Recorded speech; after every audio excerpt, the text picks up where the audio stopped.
दोस्तों Starfield 40,000 years के last episode में हमने देखा था ली जिस ट्रेन में सफ़र कर रहा था उसी ट्रेन में 8 ऑक्टोपस क्लॉज बीस्ट और घोस्ट ने अटैक किया था, जिससे ट्रेन की कंपार्टमेंट की प्रोटेक्टिव कवर ब्रेक हो गई थी। बीस्ट और घोस्ट की अटैक से मिलिट्री सोल्जर्स को भी उस बीस्ट को रोकने काफ़ी मुश्किलें हो रहा था, इसलिए उन्होंने ट्रेन में सफ़र करते हुए पैसेंजरों से हेल्प मांगती है और प्रोटेक्टिव कवर को रिपेयर करने के लिए बता रही थी। और दोस्तों अब इस एपिसोड में हमें दिखाई जाती है ली याओ 14 कंपार्टमेंट में जाते ही वो देखता है कि सिचुएशन पहले से ही काफी बिगड़ा हुआ था। जैसा वो सोचा था उससे काफी गुना ज्यादा सिचुएशन खराब था। ली को समझ में आ गया था कि इस बीस्ट और घोस्ट से पीछा छुड़ाने के लिए उसे ही कुछ करना पड़ेगा और वो अपनी टेक्निकल स्किल से उसी काम पे लग गया था। ली सबसे पहले वहाँ पड़ा एक क्वांटम डिवाइस को इतना फास्ट एक हाथ से मॉडिफाई करता है कि वहाँ के कमांडर लाओ ली तो उसका काम को देखते ही समझ गया था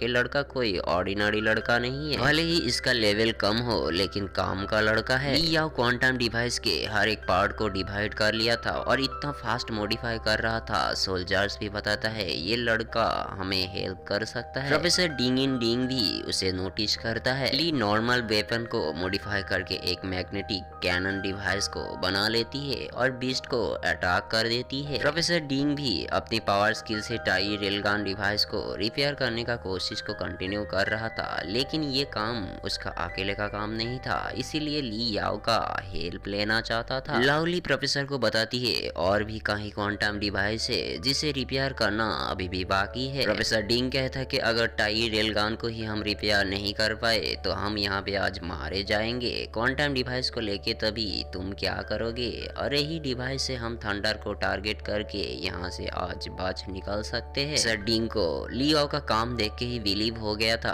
कि ये लड़का ही उसे सिर्फ हेल्प कर सकता है और वो लियो को कहते हैं कि दोनों साथ में मिलके ब्रेकेज डैमेज को रिपेयर करते हैं, जिसमें तुम्हारा लाइटनिंग फास्ट हैंड स्पीड का हेल्प मुझे चाहिए। प्रोफेसर डिंग भी अपनी फास्ट हैंड का यूज कर रहा था टाई रेलगन को फिक्स करने के लिए। दूसरी तरफ ली याओ भी ट्रेन की पैसेज में घुस जाती है टाई रेलगन को रिपेयर करने के लिए। प्रोफेसर डिंग ली याओ को एक ब्लूप्रिंट देती है जिससे उसका काम और भी थोड़ा इजी हो गई थी। ली याओ टाई रेलगन को रिपेयर करने के लिए क्वांटम डिवाइस के एक्सेस पार्ट को यूज कर रहा था। तभी प्रोफेसर देखता है कि उसे वो एक्सेस पार्ट चाहिए और वो भी उसे हेल्प कर रहा था एक्सेस पार्ट देने। ली याओ का मैकेनिकल स्किल पहले से ही काफी अच्छा था और वो उसकी स्किल से रिपेयर करने का काम को स्टार्ट कर दिया। हर एक पार्ट ली याओ बहुत ही फास्ट जोड़ता रहता है।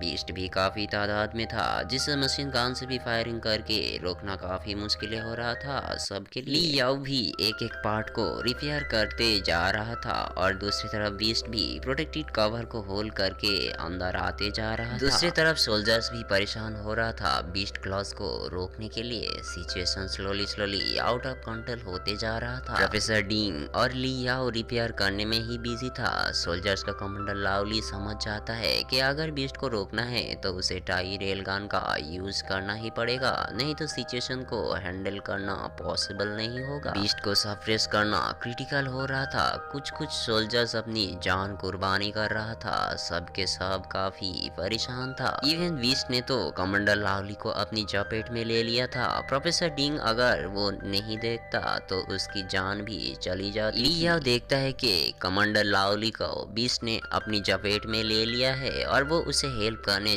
जाने ही वाली थी। उसे देख के प्रोफेसर डिंग कहता है कि तुम्हारा काम करो, मैं देखता हूँ। और लाओली भी कहता है हाँ जल्दी तुम रिपेयर को कंटिन्यू करो और मेरी तरफ ध्यान मत दो। सबके कहने पर ली याओ वापस रिपेयर का काम को कंटिन्यू करता है और पहले से कहीं गुना ज्यादा फास्ट हाथ चला के डिवाइस को रिपेयर कर देती है। प्रोफेसर डिंग देखता है कि ली याओ ने रिपेयर कर दिया था, अभी टेस्ट करने का टाइम आ गया था और इसीलिए वो ली याओ को नीचे झुकने कहते हैं और इलेक्ट्रोमैग्नेटिक जनरेट को स्टार्ट कर देती है, जिससे एक शील्ड क्रिएट होके प्रोटेक्टिव कवर रिपेयर हो जाती है और बाहर से हमें वो नजारा देखने को भी मिलता है। सो दोस्तों ली याओ के इस काम पे सबको थोड़ा राहत मिला था। काफी टाइम बाद सब थोड़ा सुकून का सांस ले रहा था। तभी कमांडर लाओली सबको बताता है दोस्तों टाइम आ गया है टाई रेलगन को कंपार्टमेंट से बाहर निकालने का और कमांड देता है प्रोटेक्टिव कवर को क्लोज कर दो और मिसाइल लॉन्च करने के लिए रेडी करो। ट्रेन की कोर एनर्जी भी ली याओ के रिपेयर करने से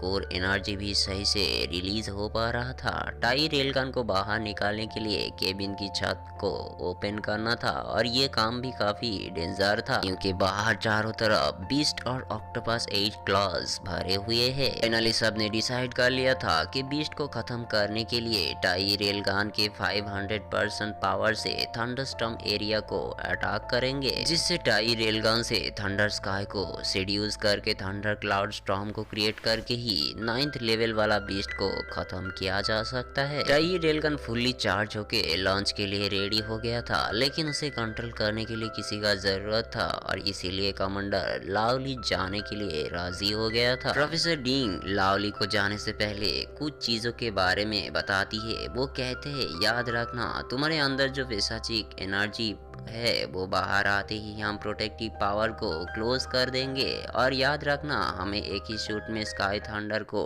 टारगेट बना के ट्रिगर दबाना पड़ेगा। लवली कहते हो कि प्रोफेसर आप जैसे बताए हो वो ही चीज को मैं फॉलो करूंगा और मेरे इशारे का वेट करना प्रोटेक्टिव कवर को क्लोज करने के लिए। दोस्तों लवली ऊपर जाने लगता है। सोल्जर्स के दूसरा ऑफिसर बताता है कि हमें प्रिपेयर रहना पड़ेगा, प्रोटेक्टिव कवर को क्लोज होते ही बीस्ट हम पर अटैक कर सकता है, हमें अपने बेस्ट देके ही टाई रेलगन को प्रोटेक्ट करना पड़ेगा। लावली अटैक के लिए रेडी हो जाता है। बीस्ट तो अटैक करने से पीछा नहीं हट रहा था। सोल्जर्स भी रेडी था प्रोटेक्टिव कवर को क्लोज करने के लिए। लावली अपनी पिशाचिक एनर्जी को एक्टिवेट करते ही वो ऑर्डर देता है कि प्रोटेक्टिव कवर को क्लोज कर दो। प्रोटेक्टिव कवर क्लोज होते ही लावली भी टाई रेलगन को एक्टिवेट कर लेता है और थंडर स्काई को शूट कर देता है। लेकिन दोस्तों टाई रेलगन से शूट करने पर भी कोई रिस्पांस उन्हें नहीं मिल रहा था और प्रोफेसर डिंग समझ जाता है कि शायद टारगेट लॉक एरे ब्रोकन हो गया है। लावली को तो बिलीव नहीं हुआ था कि उसने टारगेट को तो अच्छे से ही किया था, बट ऐसा क्यों हुआ।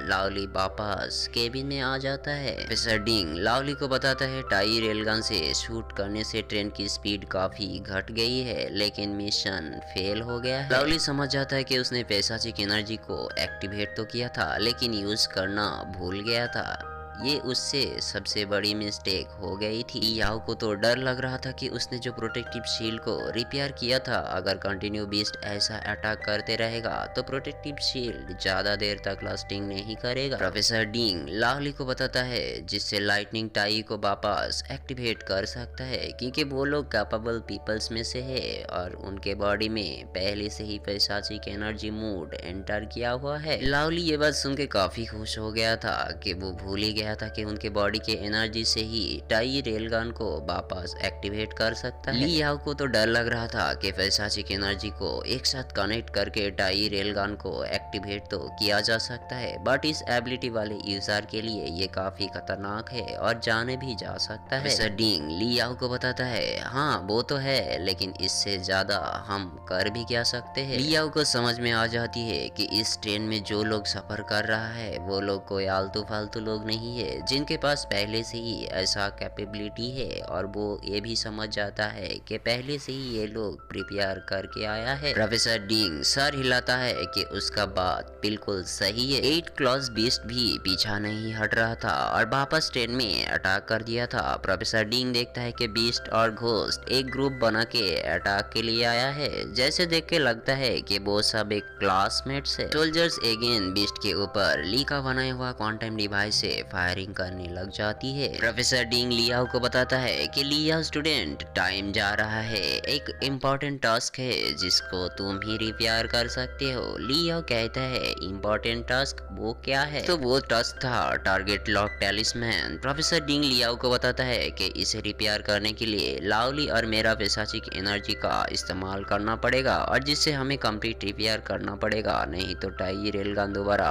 एक्टिवेट नहीं कर सकते हैं वो लोग। लियाओ देखता है ये काम काफी खतरनाक वाला है जिससे मौत भी हो सकता है, लेकिन दोस्तों ली याओ एक डेयरिंग लड़का था, उसे मौत का कोई डर नहीं था और वो एग्री हो जाती है जाने के लिए। कमांडर सोल्जर्स को कुछ ग्रुप्स में डिवाइड करता है और पहला ग्रुप को कहते हैं लियाओ को प्रोटेक्ट करने के लिए और रिजर्व टीम को ऊपर जाके छत को क्लियर करने का ऑर्डर देती है। सोल्जर्स भी ऑर्डर को फॉलो करते हुए आगे बढ़ती है। नेबुला यूनिवर्सिटी के यंग मास्टर तो डर के ही वहां से भाग निकल जाता जाता है। कमांडर फास्ट टीम को केबिन के अंदर रहने बताती है कि कोई बीस्ट केबिन में ना आ पाए। सारे सोल्जर्स अपने अपने ऑर्डर्स को फॉलो करते हैं।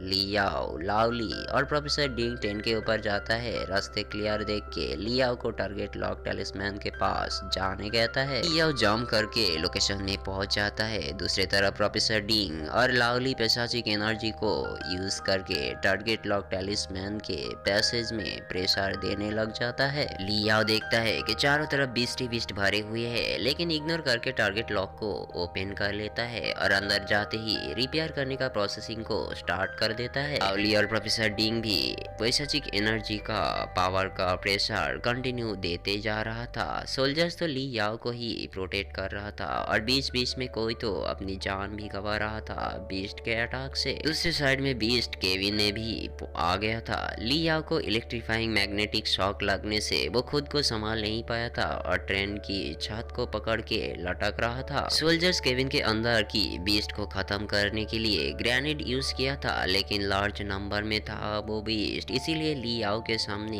एक ऑफिसर ग्रेनेड के साथ केबिन में कूद पड़ा था। ग्रेनेड ब्लास्ट होते ही वो ऑफिसर उसकी जान गंवा दी थी, जिसे देखकर लियाओ को काफी शॉक लगा था। प्रोफेसर डिंग टारगेट लॉक की सरफेस को दूसरे साइड में घुमा देती है और जिससे लियाओ फिर से वापस रिपेयर करने का काम को कंटिन्यू कर पाता है। प्रोफेसर डिंग और लावली पेशाचिक एनर्जी का प्रेशर तो देते ही जा रहा था, लेकिन पावर को हैंडल करना काफी मुश्किल हो रहा था। लियाओ भी अपनी रिपेयरिंग स्पीड को बढ़ाता है और फाइनली उसने टारगेट लॉक को रिपेयर कर ही दिया था। और लियाओ लावली को आवाज देते ही लावली उसकी हाई एबिलिटी वाला पावर के प्रेशर से थंडर स्काई में एक थंडर क्लाउड स्टॉर्म को क्रिएट कर लिया था। तभी लियाओ, प्रोफेसर डिंग और बाकी सब केबिन के अंदर घुस जाती है, क्योंकि वो पावर इतना टेरिफाइंग पावर था, कोई भी उसके आसपास भी नहीं जा सकता था। थंडर क्लाउड स्टॉर्म फॉर्मेशन इतना पावरफुल फॉर्मेशन था, उसके थंडर से जितना बीस्ट और घोस्ट था सारे मर चुका था। सोल्जर्स काफी खुश हो गया था और सेलिब्रेट करने लग गया था। इतना कोशिश के बाद फाइनली उन लोगों ने इस फाइनल इंपॉर्टेंट टास्क को कंप्लीट कर ही लिया था। सबके अंदर से प्रोफेसर डिंग आसमान में एक वार्म होल देखता है और बाकी सब भी तभी उस वार्म होल को